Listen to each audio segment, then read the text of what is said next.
బలూచిస్తాన్లో పాక్ కొత్త చట్టం. Nazi Germany మాదిరి నిర్బంధ చట్టం. కొత్త యాంటీ టెర్రర్ చట్టానికి ఆమోదం. సైన్యానికి ఫుల్ పవర్స్. బలూచీలే లక్ష్యంగా తెచ్చిందన్న విమర్శలు. నమస్తే, వెల్కమ్ టు ఆంధ్రప్రభ. నేను విద్య.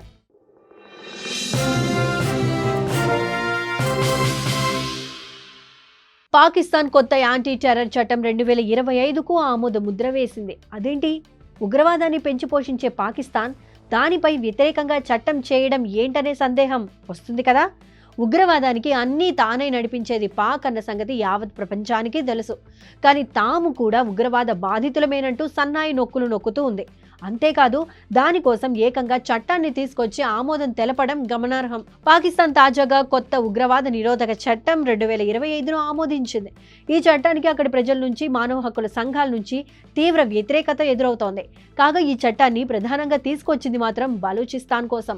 అవును, జూన్ 4న బలూచిస్తాన్ అసెంబ్లీ ఉగ్రవాద నిరోధక చట్టాన్ని ఆమోదిస్తూ కీలక ప్రకటన చేసింది. ఇది ప్రావిన్స్ లో పనిచేస్తున్న భద్రతా దళాలకు విస్తృత అధికారాలను ఇస్తుంది. ఈ యాక్టు ప్రకారం ఎటువంటి అధికారిక అభియోగాలు నమోదు చేయకుండానే వ్యక్తులను 90 రోజుల పాటు నిర్బంధించే అనుమతి సైన్యానికి, ఐఎస్ఐ నిఘా సంస్థలకు ఉంటుంది. అంతేకాదు, పోలీసులు, నిఘా కార్యకర్తలతో కూడిన జాయింట్ ఇన్వెస్టిగేషన్ టీంలు ముందస్తు న్యాయ అనుమతి లేకుండానే నిర్బంధ ఉత్తర్వులు జారీ చేసే అవకాశం ఉంటుంది. దీంతో పాటు సైద్ధాంతిక ప్రొఫైలింగ్ నిర్వహించడానికి, సోదాలు నిర్వహించడానికి విస్తృత అధికారాన్ని కలిగి ఉంటాయి.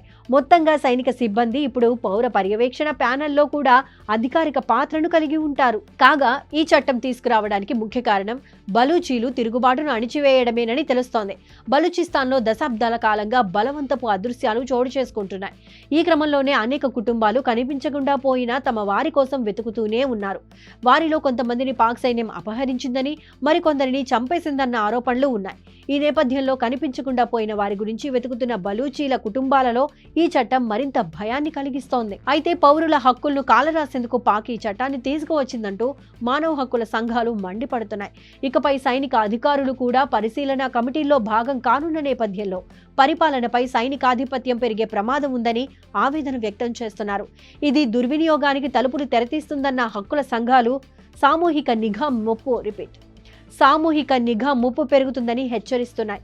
ఇది నాజీ నిర్బంధ శిబిరాలు, చైనాలోని ఉయిఘర్ ముస్లింల నిర్బంధం తరహాలో ఈ చట్టం రూపొందిందని ఆగ్రహం వ్యక్తం చేస్తున్నారు. ఈ కొత్త చట్టంపై అన్ని వర్గాల నుంచి తీవ్ర వ్యతిరేకత ఎదురవుతున్న సమయంలో పాక్ ప్రభుత్వం స్పందించింది.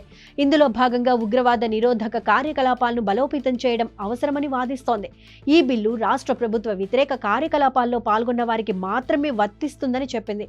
కాబట్టి మిగిలిన వారు భయపడాల్సిన అవసరం లేదని చెప్పడం గమనార్హం.